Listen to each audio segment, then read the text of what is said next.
Hello.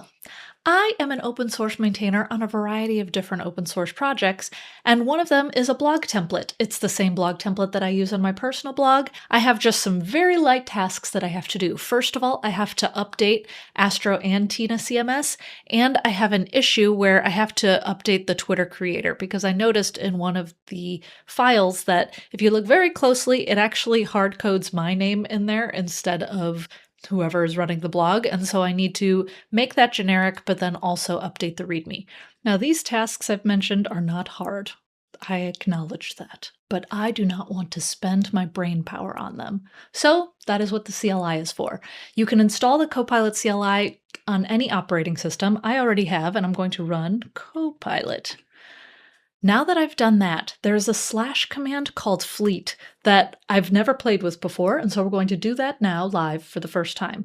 Now what fleet does, it allows you to prompt Copilot to do multiple tasks at once in parallel. So I'm going to do /fleet, and then my prompt is going to be solve issue number, I think that was 34. Oh, look at that, it has it ready for me. Yeah, 34. It adds that little autocomplete there.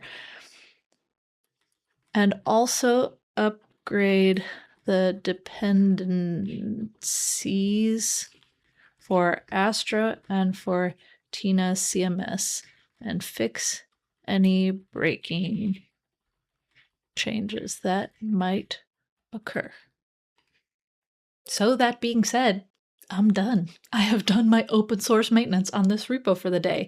Yes, I could have done this myself, but it takes a few seconds for me to just write that down and have some agents run it while I get on with my life and do some other open source maintenance tasks. This might not be the biggest repository in the world, but it has just enough users that I want to make sure things are maintained, and I just don't want to be bothered with some of these low-level tasks that take just enough time and mental effort that I don't want to deal with it. So that being said, Copilot's doing things for me. You can check out the repo right here, and we'll see you next time.